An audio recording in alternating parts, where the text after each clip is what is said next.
Okay, first thing I'm going to talk about is something called tidal volume. Okay, so the tidal volume, oops, wrong ink color. This is the amount of air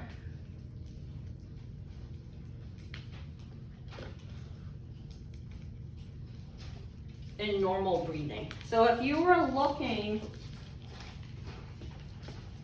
at this, remember we said we had normal inhalation and normal exhalation? Everybody seeing that? This is tidal volume right here, this dinky little arrow. That is the amount of air that you normally breathe in and out. That is tidal volume. Everybody here good?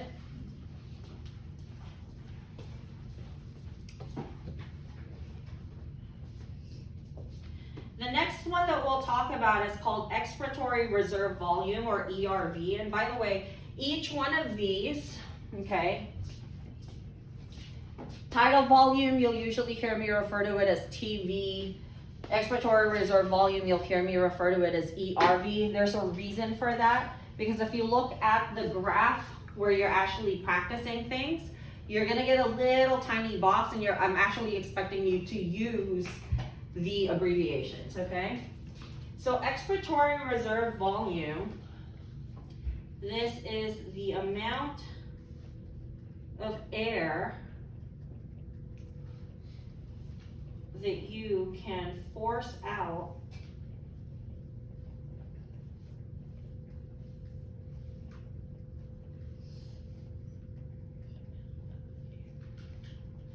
okay.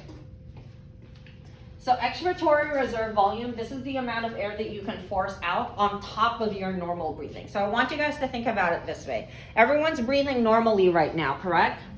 What if I told you, hey, everybody blow out as hard as you can?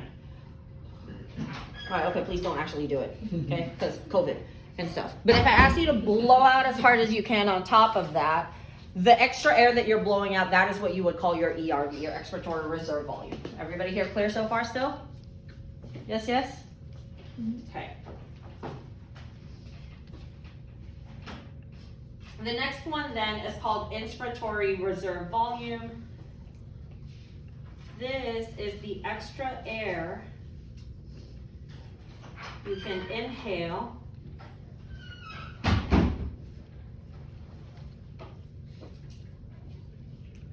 on top of your normal, above your tidal volume. So everyone's breathing in normally right now, correct? If I ask you, hey, everybody take a really deep breath.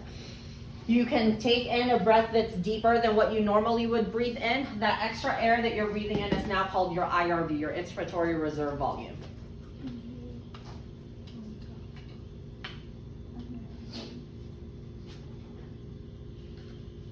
Everyone okay?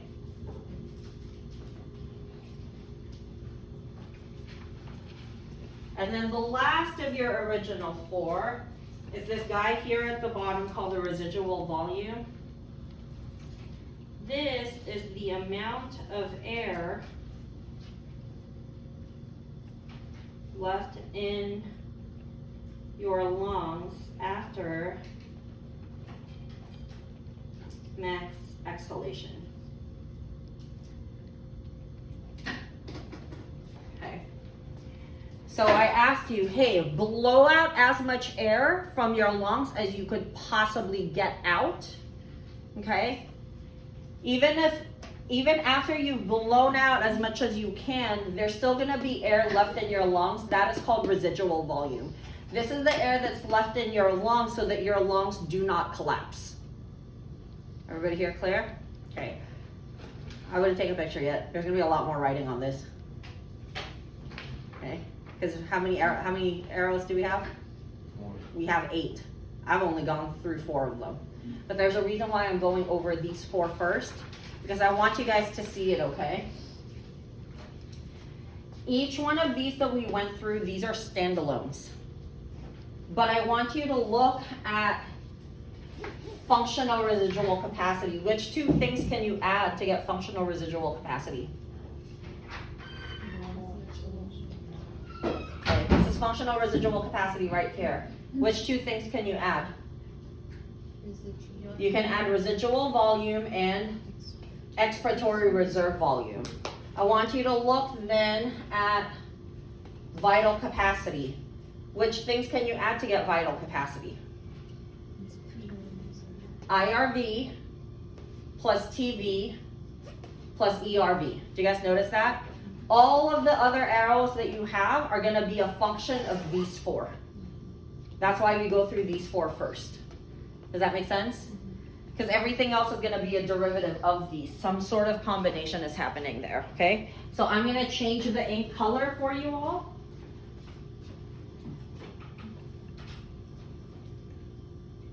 I'm going to write it in dark green. Okay. The next thing that we're going to talk about is vital capacity.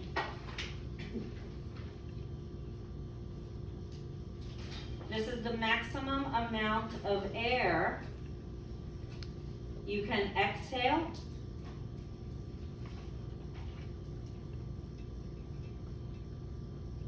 after a max inhalation.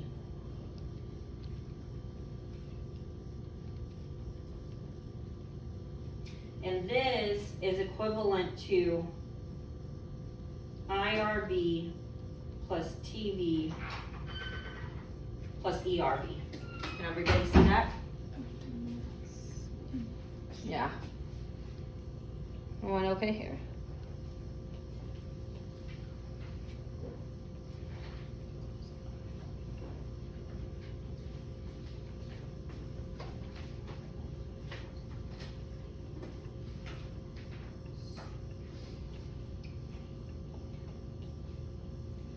Next up, we're going to talk about total lung capacity, which is this guy right here, the one that spans the entire width.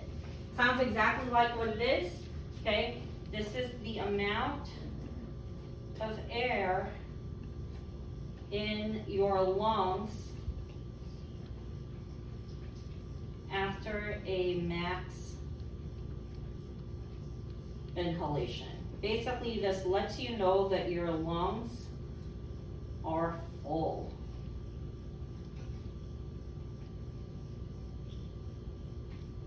Okay. And if you were to look at total lung capacity, it is the same thing as adding vital capacity plus your residual volume. But we can also substitute IRV plus TV plus ERV for that vital capacity. Does everybody see it? Because you can just basically add all of the things that span that entire width. Does that make sense to everybody here so far? Yes.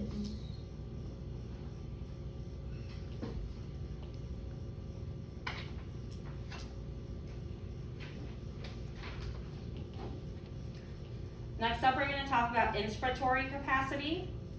This is the amount of air you can inhale after a normal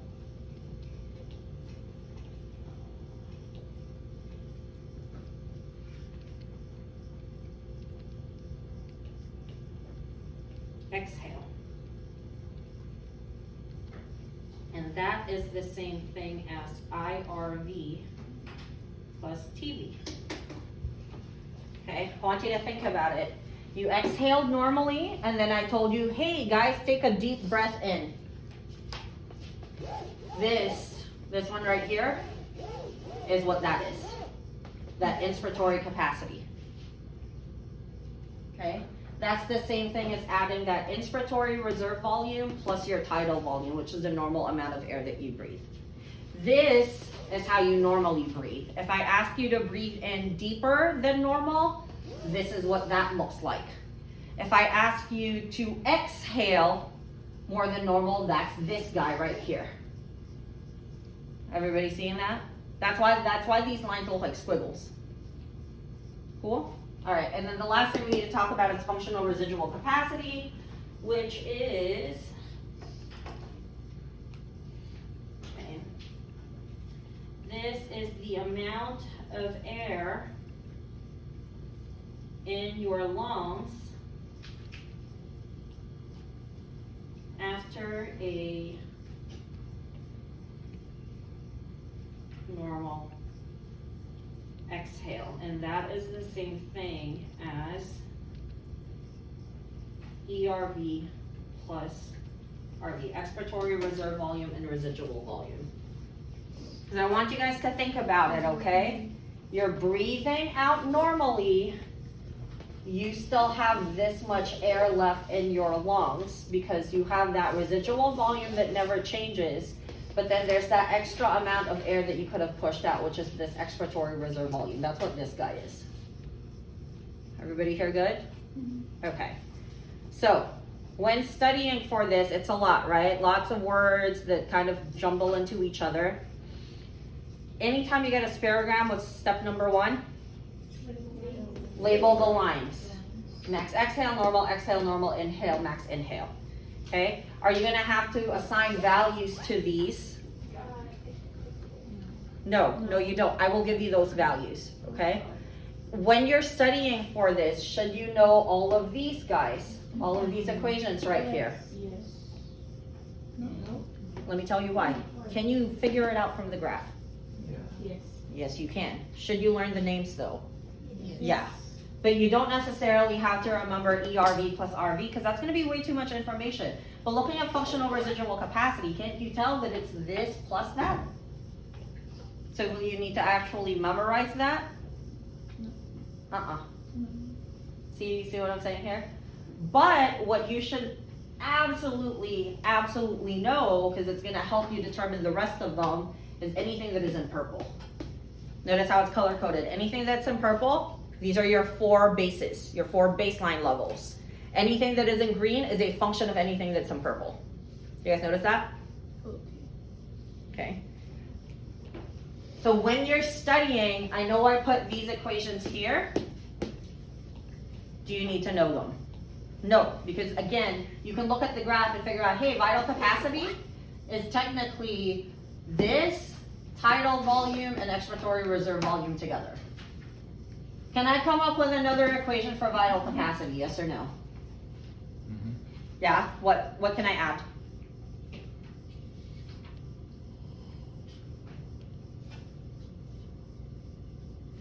IRV plus TV plus ERV. No, but that's given to you. Oh. Come up with something else. Total lung capacity. Total lung capacity is this whole thing. I'm asking you to give me something here. Which one? IRV plus RV IRV plus, RV. are you sure it's IRV? How about inspiratory capacity plus expiratory reserve volume? Because I want you to look here, right? IRV plus TV. Isn't inspiratory capacity IRV plus TV? So can I also say inspiratory capacity plus ERV? Do you see what I'm saying here? So it really doesn't make sense for you to try to memorize all of these functions, all of these equations, because you can use the graph. But what you should absolutely know, an absolute baseline, 1, 2, 3, 4, and everything else follows after that. Make sense to everyone here? Okay. So I'm going to ask you right now, based on this graph, what is the tidal volume? Okay, give me a number. What is the tidal volume? 2000. What? Hang on, what did you say? 500 what? What are the units? 500 cubic centimeters, which is the same thing as saying 500 milliliters. Okay, so how did we get that? We did 2900 minus 2400. Okay, well how about expiratory reserve volume? How much is that? 2400 minus 1200, which is 1200 cubic centimeters or 1200 ml. We're just going to use ml here, okay? 1200 milliliters, okay. But is that it? No. We need to standardize in humans. Okay? We need to standardize in humans, so anytime you get a value like that from the graph, you always have to multiply it by 1.1. This is a constant. It's called the BTPS factor. It stands for body temperature, atmospheric pressure saturated with water vapor. Why? Because our lungs are not dry. And they are also inside human bodies, and our body temperature is 37 degrees Celsius. So we need to standardize for that. Anytime you have any sort of those measurements on a graph, it's not just a straight measurement. What do you always have to do? Multiply it by 1.1. So now, if I were to ask you this question again, hey, what's the tidal volume? What did we say the tidal volume was originally? What's 2,900 minus 2,400? 500. Now multiply that by 1.1. What's the 550? That is the actual tidal volume. Am I going to give you the BTPS factor? Because that is a constant. You now have to remember that. That is the only constant for this, 1.1. Okay? Everyone here good? Yeah. Sorry, so you're saying to multiply 1.1 to basically the first four values? For all of them. Any of these values, if I ask you, hey, figure out what vital capacity is, then you would do 5,800 minus 1,200. That's 4,600, right? Multiply that by 1.1. Okay? That should give you 5,060. Right? That's 1.1. If you give me just 5,800 minus 1,200 and you just give me 4,600, is your answer correct? Yes or no? No, because you didn't multiply by 1.1. Okay? Never ever give me the raws, always multiply by 1.1. Okay. So let's work on this one right now.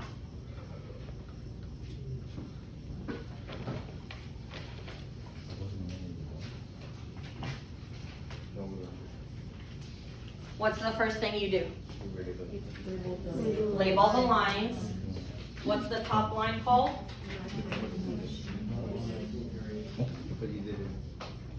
Max what? I'm just gonna put inhale. What's this one here?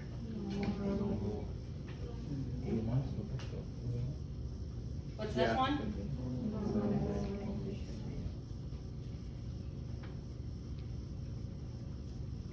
And what's that one? What?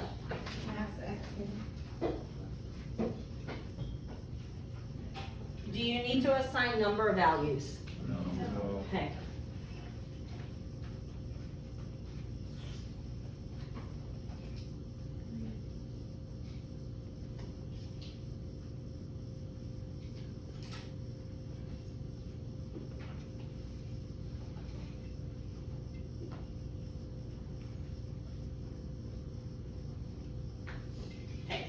So here's what I'm trying to tell you, okay? These arrows will move, but their widths, will they ever change?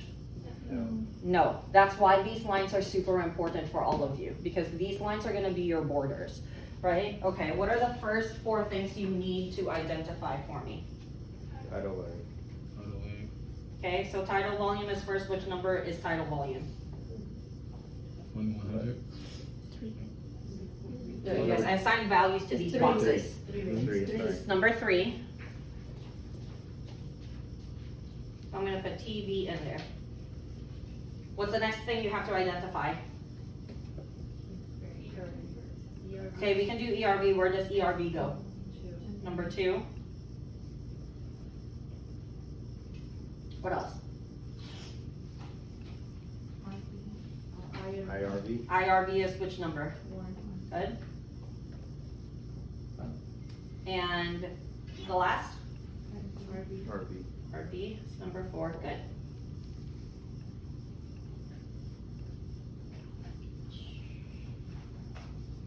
Okay, what about the rest of them? Which one's which? What's number 5? Yep. Okay, number 6?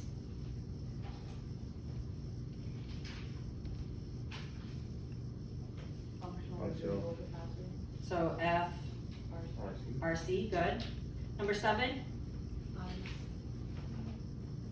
And number 8? Total lung capacity. Okay.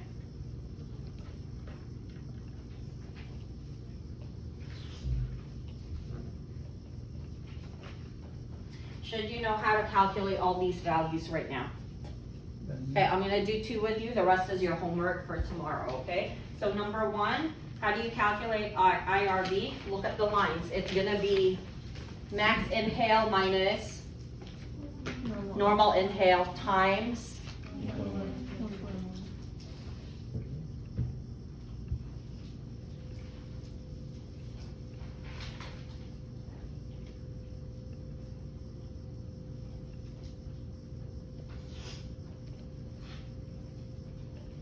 so that's simply 5,000 minus 2,800 times 1.1. This gives me 2420 milliliters. Okay, I have a question for you. Do you have to remember that formula right there? Max inhale minus max exhale? Why not? Minus normal inhale, why not? And assume it from the graph. Because you can see it from the lines, right? So like I said, the hardest part of this graph for you guys is remembering what all of these names are.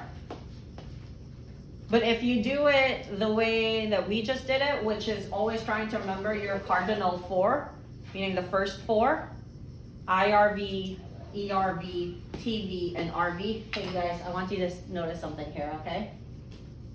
What do you notice about all of these? What do they end with? They all end in V. 3 of them have RV in them. But all the ones that end in V are your cardinal 4. Any of the ones that end in C are your derivatives. Make sense? Okay.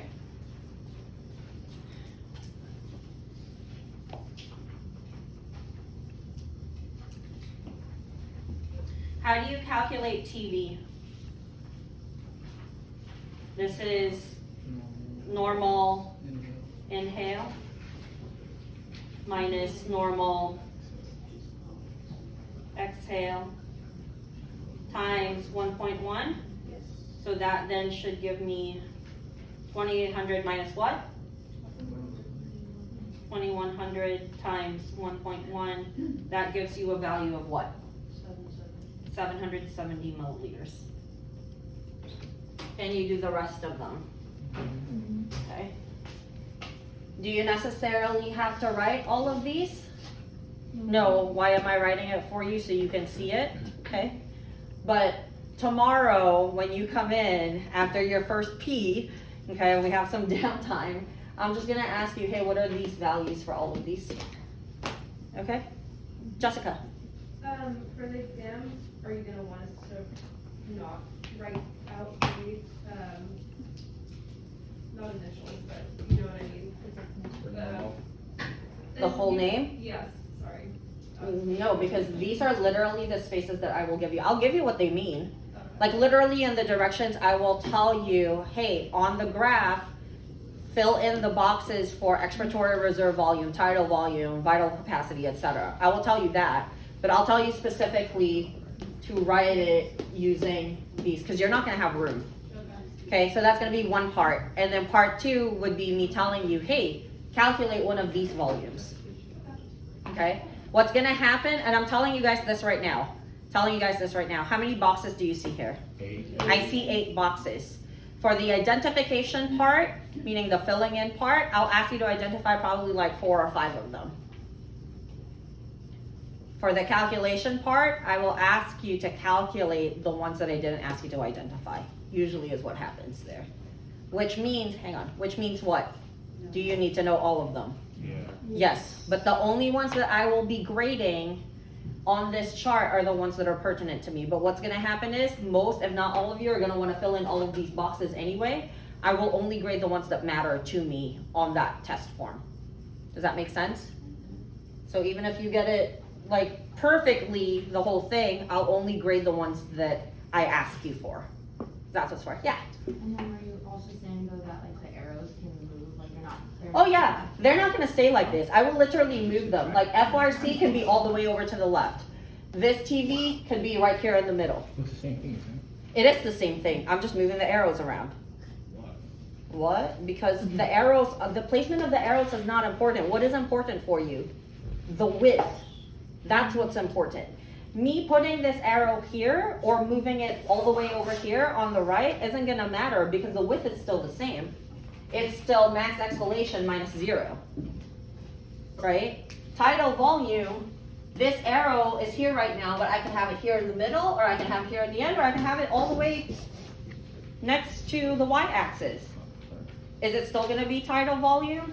Yes, that's what I'm trying to tell you. Because what's gonna happen is you're gonna look at this and your natural predilection is to memorize where the arrows are. Is that correct? No. No, it's not. Don't memorize the arrows. Okay, I got like 4 more minutes here. Yeah, okay. The next set of stuff that you have is forced expiratory volume, FEV1.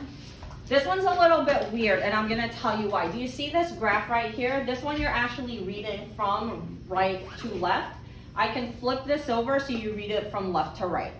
What matters here are 3 things: max inspiration, max expiration, and the amount of air that you exhaled after 1 second. So do you guys see how there's a 1 second bar right here? Okay. This is technically 2 different graphs. One is purple, one is red, but both of them have the same max starting point here. So what this is saying is that after 1 second, you went from 5 liters of air to 2.5 liters of air. This is the amount of air that was exhaled in 1 second for that purple graph. Everybody seeing it? For the red graph, you went from 5 liters to what? 1.8, and then after 1 second, you went down to max expiration. Everybody here clear on that? Why is this important? Because this can tell you if you have obstructive lung disease. If your FEV1 percentage is less than 80%, you have some sort of obstructive lung disorder, like asthma, okay? So I am going to write the equation here.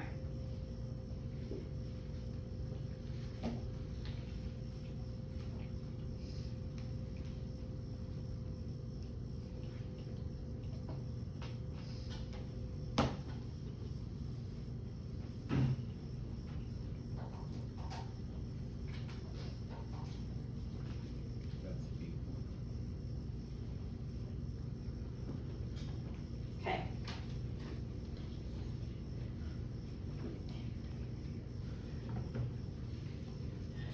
Back in your spirograms. Yeah. One more time with what those lines are. After I give this to you, I'll tell you, okay? But write down the formula first. But I want you guys to look here, okay? Oh, I'm sorry, that cut it off, didn't it? That says FEV1. My apologies, you guys. FEV1? FEV1, it's this guy right here, FEV1. FEV1. And we'll write it on the side. That side next time, okay? So I want you to look, it's the amount of air exhaled in 1 second divided by the max inhale minus max exhale times 100%. In your spirograms, what lung volume or lung capacity is the same as max inhale minus max exhale?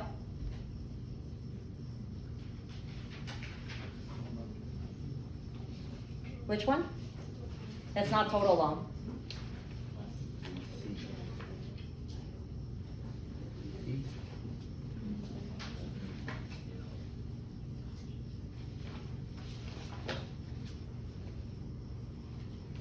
Okay, I said max inhale minus max exhale. Which is the arrow that gives you max inhale minus max exhale? Vital capacity. So FEV1, depending on which textbooks you're looking at, is actually gonna always be given as FEV1 over vital capacity. They're gonna call it an FEV/vital capacity ratio, because this right here is the same thing as vital capacity. Okay. So to clarify what Liz was asking for earlier, okay, I want you guys to look at the purple graph first. So FEV1, okay. So this graph is a little bit wonky because you're gonna have to read it from left to right, okay? But I can, from right to left, excuse me, but I can flip it over, I can mirror image it so that you're reading it from left to right instead, okay? But here's what you need to pay attention to, okay? Always pay attention to your max inhale, your max inspiration. What number is given to that? 5 liters. That's what you're always starting with. So the top part asks you for the amount of air exhaled after 1 second for the purple one, okay? So you're at 5 liters right now. That is the height. See it? This is a span of 1 second. So after 1 second, you follow the purple line, and where does it go? To 2.5.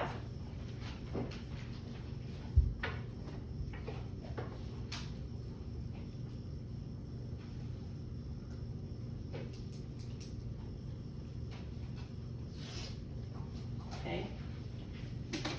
Then the bottom portion is basically your vital capacity. What's your max inhale? What's your max exhale?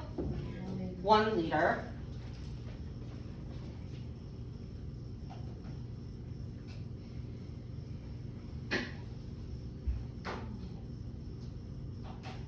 Okay. This gives you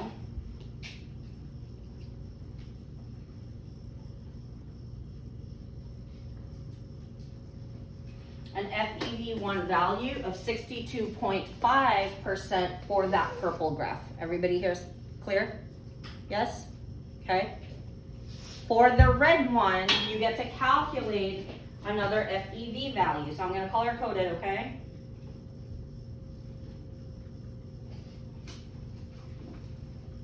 So for that one, it's still 5 liters because notice how they both have the same starting point. They both have the same max inhale. Where did the red go to after 1 second? Trace it down. 1.8. 1.8.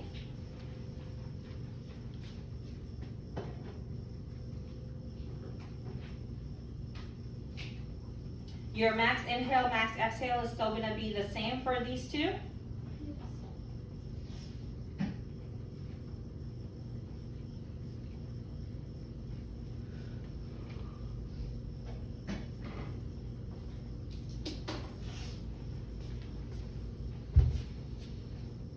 So do you remember what the issue was with obstructive lung disorders? It's normal lung tissue, but what can't they do?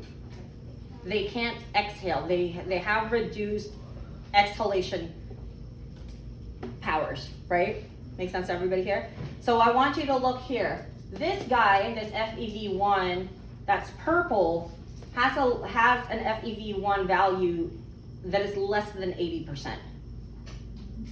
This person has obstructive lung disorder because what that means is after 1 second, this was all of the amount of air that they could blow out. Whereas this is what you would expect for a normal person. Does that make sense to everybody here so far now? Liz, did I explain it clearly enough? Yeah, I didn't know what the lines like represented. I didn't know why there was 2 different colors, but now knowing that it's a comparison between unhealthy and unhealthy. Yeah, that's what this is. That's why it's a little bit wonky here, especially because they just made this red.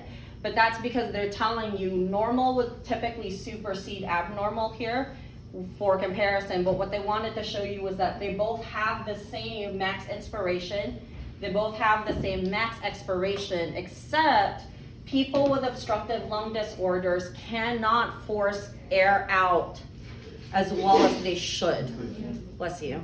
Okay, so that's why this purple line was only able to expel out 2.5 liters, whereas this one was able to expel out 3.2 liters. Does that make sense to everybody here? So this one has an FEV1 of 80% or more. That is considered normal. So can I give you a graph that looks like this on your exam? Yes. Should you be able to calculate FEV1? Yes. Should you be able to tell me if this person has obstructive lung disease or not? Yes, and what would your reasoning be if they do have it? The FEV1 is less than 80%. Did I explain that clearly enough to all of you? Okay, cool. Last page here. This is what you just did for your experiment. Use something called the methyl red indicator, and this detects changes in pH. Do you see that equation right there? I am going to tell you right now. You get to mark, star, highlight it. The reason why is because it's really important in chapter 16. When you watch your chapter 16 videos, there was a part on there that was talking about something called the chloride shift. Okay? This same equation shows up again in the digestive system. And I am telling everybody right now, you guys all know hydrochloric acid is made in the stomach, correct? Okay. The reason why your stomach cells can make, your parietal cells can make hydrochloric acid is because of this equation. And that chloride shift from before. Don't worry, you'll learn about it. It'll probably be one of those mechanisms I go over at the end during your review session, which is gonna happen when? A week from today. Okay, I'll go over it, but this is a very cardinal equation that you all should know. When your body is trying to figure out whether you are ventilating or not, what it's going to do is it's going to track carbon dioxide instead of oxygen. Yes, oxygen is the important one, but the reason why carbon dioxide is the molecule that's being detected is because the amounts of oxygen in your body stays relatively constant. It is fairly stable. But the amount of carbon dioxide varies greatly because we do not have any sort of storage mechanisms for carbon dioxide. What do I mean by this? When it comes to oxygen unloading at tissues and in the lungs, when your red blood cells go to your lungs, about 97% of all of the hemoglobin molecules that you have is gonna be attached to oxygen. They're gonna be carrying oxygen. So in the lungs, when your blood goes to your lungs, right, during that pulmonary circuit, you can have up to 97% oxygen loading. 97% of all of your hemoglobin contains oxygen gas. Everybody here understand that? After the lungs, right, blood returns to the heart and then now it goes to the systemic circuit. At the systemic circuit, what does the blood do? Dumps out oxygen and picks what up? You guys. What do your tissues need? Guys, everybody, can't hear you. Oxygen. Your tissues need oxygen. Who brings oxygen? Blood, your red blood cells. So at the tissue level, okay, the blood is going there. They have 97% oxyhemoglobin, meaning 97% of all of the oxygen that's in your blood contains oxygen in it. Hemoglobin, excuse me. Everybody here clear? Then you go to the tissues, and at the tissue level, what does blood want to dump out? Oxygen, and what does it want to pick up from the tissues? Carbon dioxide, and then where does the blood go again? To the lungs, so it can dump out carbon dioxide and pick up oxygen. You guys know this, right? You should. If you don't, I will cry. Okay? But does everybody here understand? Okay. So why am I giving you the number 97? So when the blood goes to the lungs, 97% of all hemoglobin has oxygen attached to it. By the time you go to the tissues, and the tissues have received the oxygen from the blood, how much hemoglobin still has oxygen attached to it? Give me a number. 97. No, 97 is what you started out with. Okay, you're saying 3%. It's not. The number is 75%. So I want you guys to think about this. Doesn't make sense to you, Sorry, right? I know I meant repeat. Okay. You are starting out with, you never ever have, here's what I need you guys to understand. You never ever have 100% oxyhemoglobin. Why? Because some hemoglobin can attach to carbon dioxide. So you never ever have 100% oxyhemoglobin, meaning 100% of your hemoglobin will never ever bind pure oxygen. Because there needs to be a little bit that you need to use for carbon dioxide still. Everybody here got that? So 97% is the maximum number that you could have. By the time you get to your tissues, something called oxygen unloading happens, where the hemoglobin detaches the oxygen and gives it to the actual body cells. Everybody here clear? Okay. You go from 97% to 75%. What percent oxygen unloading actually occurred? 22%. I want you guys to think about this, okay? Only 22% of all of the oxygen that your blood carries is actually donated to the tissues. Is that a high number or a small number, considering that our body needs oxygen a lot? That's a very small number. Because the normal, what you should have told me is if I asked you, okay, you're starting at 97, what do you expect to get dumped out at the tissues? A lot of people would say, oh, about 95% of it, right? Because you'd think like, hey, your tissues need all of this oxygen. It's actually not true. We only unload 22% of the oxygen that your blood is carrying at the tissues at any given time, which means the other 75% is oxygen storage for us. This is part of the reason why we cannot use oxygen as the molecule that we monitor if you are respiring properly or not, because the amount of oxygen in your bodies at any given time is always going to be at least 75%. Why? Because of your hemoglobin stores. But there is no such storage system for carbon dioxide.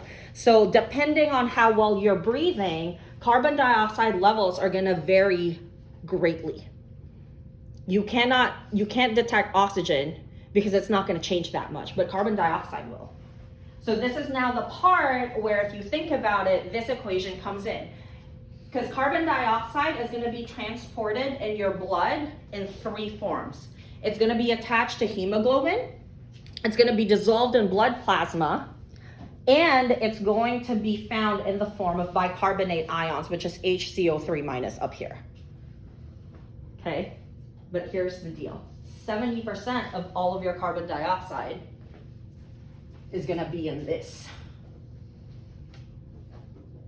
20% will be like dissolved in plasma, and 10% will be attached as hemoglobin, as carbonate hemoglobin. So notice how most of the carbon dioxide in your blood isn't even really in carbon dioxide form. In what form is it?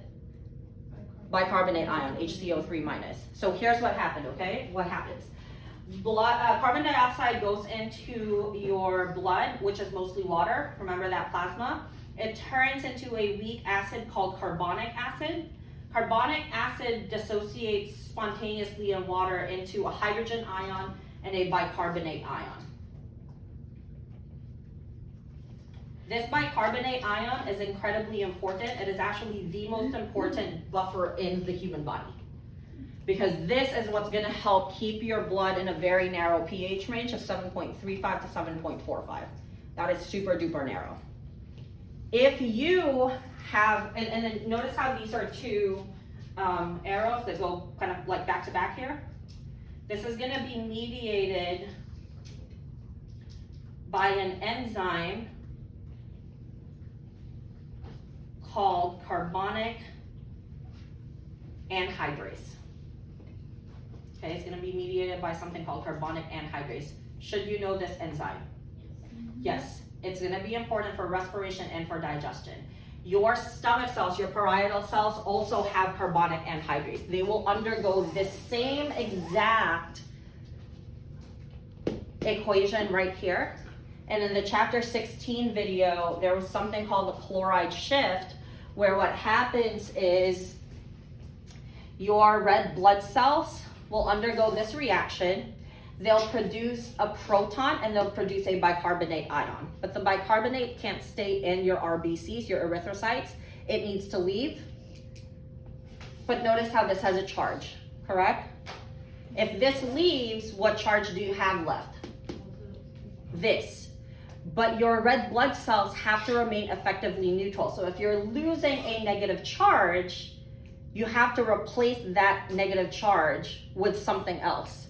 So if the bicarbonate leaves, chloride then comes in. What's the charge on chloride ions? Negative, also a -1. So when the bicarbonate leaves and stays in the blood as a buffer, chloride ions from your blood go into your red blood cells to neutralize that proton. Does that make sense to everybody here? That is called the chloride shift. And then there's something else called a reverse chloride shift. This happens now in your lungs, where at the lungs, the bicarbonate leaves the blood, it goes back into the red blood cells.